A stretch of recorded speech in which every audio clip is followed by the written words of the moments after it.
kasih pemirsa, sahabat semangat masih bersama kami di Semangat Siang Indonesia. Indonesia harus semangat. Makin semangat nih karena kita masih membahas yang namanya kita sedang membedah fakta-fakta ilmu bedah. Jadi yang namanya bidang medis yang satu ini memang tidak berhubungan dengan COVID-19 di era pandemi ini, tapi kadang-kadang banyak sekali nih informasi-informasi hoax yang beredar di masyarakat yang menambah-nambah kepanikan kita. Sebelum kita lanjut talk show bersama Dr. Silain dari Rumah Sakit Anissa Cikarang, kita simak dulu ini pemirsa, viral foto dokter mendapat perawatan darurat sambil mengoperasi pasien. Kita lihat dulu yuk.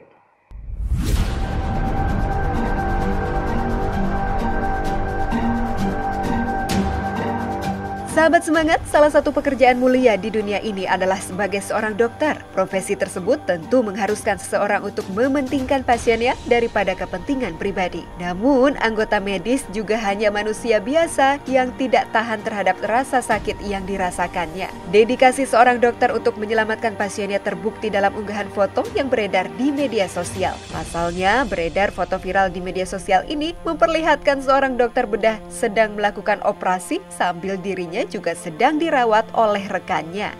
Dilansir dari Detik Health, dalam Facebook China Global TV Network yang mengunggah foto tersebut menyebut sosok dokter ini adalah Li Xin dari Chenzhou Children's Hospital. Dokter tersebut dilaporkan sudah lebih dari 4 jam mengoperasi pasien ketika lehernya mulai sulit untuk digerakkan. Prosedur operasi yang berlangsung selama berjam-jam ini membuat Dr. Li meminta bantuan timnya di dalam ruang operasi untuk menyuntikkan terapi anestesi darurat di lehernya selama dia bekerja. Pemandangan tak biasa ini sontak menjadi perbincangan viral di media sosial. Banyak warganet terkejut dan memuji pengorbanan, ketekunan, dan komitmen Dr. Li terhadap pekerjaannya. Dedikasi tinggi inilah yang patut dijadikan contoh bagi semua masyarakat dalam memegang tanggung jawab dan tugasnya. Masya Allah, kita tanya bagaimana pengalaman Dr. Silain, dokter spesialis bedah Rumah Sakit Anissa Cikarang. Dokter, bagaimana tanggapannya dok melihat rekannya seperti ini? Baik, kalau saya lihat dari foto ada seorang dokter bedah lagi sedang operasi, terus diceritakan setelah 4 jam ya, setelah 4 jam, dan sebetulnya ini operasi cukup lama ya, setelah 4 jam, terus tiba-tiba leher dari dokter bedah ini kita lihat itu dilakukan tindakan penyuntikan oleh dokter anestesi. Kalau saya mencermati ya dari apa yang berita ini, sangat mungkin apa yang dialami dokter bedah itu terjadi satu spasme di otot leher ya. Jadi memang tindakan operasi kan membutuhkan satu konsentrasi yang khusus ya, satu konsentrasi yang cukup berat ya, karena apa kita operasi itu kan harus betul-betul detail, harus betul-betul bagaimana operasi ini bisa baik, berjalan lancar. Jadi jujur saja kita butuh konsentrasi yang tinggi, ya. Apalagi operasi-operasi yang cukup sulit itu memakan memakan atau menguras tenaga kita, pikiran kita, ya. Dan saya melihat bahwa ini sangat mungkin karena konsentrasi yang tinggi tadi.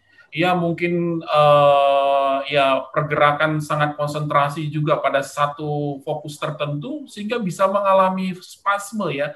Spasme ini menyebabkan rasa sakit. Nah, rasa sakit yang cukup hebat tentunya sampai akhirnya oleh dokter anestesi atau dokter bius tadi sangat mungkin menyuntikkan satu obat untuk menghilangkan rasa sakit dan untuk meringankan spasme otot yang tadi bisa kita lihat dalam berita viral tadi. Jadi saya kira dokter tadi itu menyuntikkan salah satu obat supaya dokter bedah tadi yang melakukan tindakan operasi bisa merilekskan kembali otot-ototnya sehingga dokter bedah tadi bisa melanjutkan tindakan operasi sampai dengan selesai. Nah, kalau saya baca, ini tindakan operasi sangat panjang sekali, sampai 9 jam, ya ini cukup melelahkan sekali, sehingga bagaimanapun kita sebagai dokter bedah tidak pernah meninggalkan meja operasi sebelum tindakan selesai. Sebelum pasien yang kita operasi itu bisa mengalami proses kesembuhan. Apapun ceritanya, kita harus menyelesaikannya dengan baik. walaupun kita udah sangat letih dan lelah. Saya kira gitu, Mbak Dita. Pasti sangat melelahkan kan ya dok ya proses di kamar bedah itu. Boleh diceritakan dokter bagaimana pengalaman dokter menangani kasus apa yang paling dirasa sangat berat selama ini dokter? Kalau saya sih sebetulnya lebih banyak cerita ya. Saya sudah hampir 15 tahun ya sebagai dokter bedah. Jadi banyak pengalaman yang saya alami secara pribadi. Ya mungkin ada beberapa pengalaman yang Mbak Dita tadi sampaikan, ada nggak yang sampai melelahkan? Ya sering juga ya, apalagi dengan operasi yang durasi cukup panjang, lebih dari 3-4 jam. Buat kita itu udah cukup lelah, Mbak. Karena apa? Operasi itu sendiri membutuhkan konsentrasi tinggi. Ya kita fokus dalam satu konsentrasi tertentu sehingga mau nggak mau tubuh kita ini kan terbatas juga ya. Apalagi kita kalau udah lakukan tindakan sebelumnya beberapa 1, 2, 3 dilanjutkan lagi dengan tindakan yang butuh konsentrasi yang tinggi dalam jumlah waktu, durasi waktu yang panjang. Jujur itu sangat melelahkan. Dan saya yang paling melelahkan sebetulnya operasi namanya operasi, kalau kami dokter bedah umum ya, itu adalah operasi laparotomi ya. Laparotomi itu membuka dinding perut sampai organ-organ di dalam perut harus kita keluarkan semuanya. Kita cari tahu penyebab dari masalah dari pasien tersebut. Kalau infeksi harus dicuci-cuci dan nyuci itu cukup lama, Mbak. Apalagi kalau kotorannya sudah kotorannya itu sudah memenuhi rongga perut, kita harus keluarkan semua ususnya, kita harus bersihkan semuanya dan kita harus perbaiki yang rusak. Itu butuh waktu dan butuh konsentrasi yang tinggi. Nah, itu yang kadang kita juga berpikir apakah yang kita lakukan ini akan menjadi baik buat pasiennya. Tapi sekali lagi, saya setiap mau operasi selalu berdoa dulu. Yang kita lakukan ini semoga diridhoi oleh Tuhan, diberkati Tuhan, sehingga hasil operasinya baik dan pasien bisa sembuh oleh karena apa yang kita lakukan, juga oleh karena pertolongan daripada Tuhan. Masya Allah, semoga selalu diberikan kesehatan dokter. Tapi kalau biasanya dokter sedang berjuang di dalam kamar operasi, biasanya dokter bedah itu akan ditemani oleh rekan dokter spesialis apa saja, dok? Ya, jadi di kamar operasi itu kita tidak bisa kerja sendiri, Mbak Dita. Kita ada tim di kamar operasi. Kita yang pasti ditemani oleh dokter spesialis anestesi atau dokter bius. Jadi kita secara umum dibagi dua, ada dokter yang melakukan pembiusan, nah kami dokter bedah yang melakukan tindakan pembedahan. Nah, dokter bedah sendiri itu dibantu oleh asisten.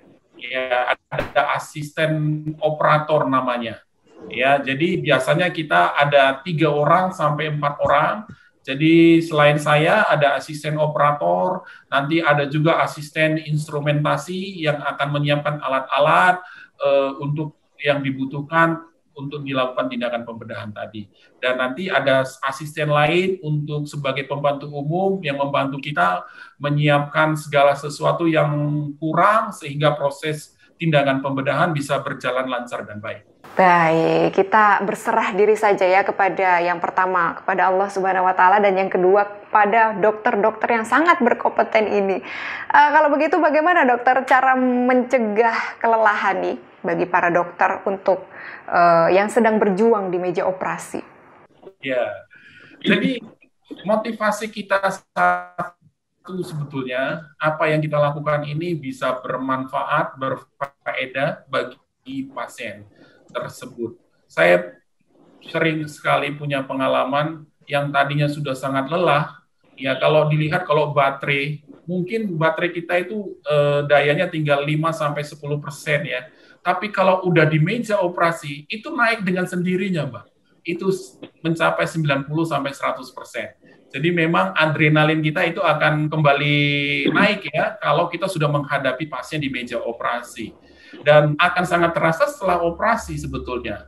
Tapi memang tidak bisa dipungkiri, kalau misalnya tindakan operasi kita terlalu banyak, memang kita pasti mengalami kelelahan. Nah, saya suka bilang, ayo putarin musik dong, biar kita lebih rileks, itu yang pertama. Terus kalau udah sangat letih ya memang kadang kita minta kursi Mbak Dita. Sambil kita bisa duduk sebentar ya, kadang-kadang operasi sambil duduk tapi masih bisa terlihat medan operasi, kita duduk ya karena kaki mau nggak ya kita kaki mau nggak mau memang dalam kenyataannya sudah mulai terasa capek ya, kita setiap hari harus berdiri lama dalam bekerja, ya jadi akhirnya bisa ngambil kursi, ya sambil kita duduk, kita lakukan tindakan operasi. Baik, Dokter Silain, kita akan membahas yang berhubungan dengan COVID-19 ya, usai jeda berikut, tapi tetaplah bersama kami pemirsa di Semangat Siang Indonesia, Indonesia harus semangat.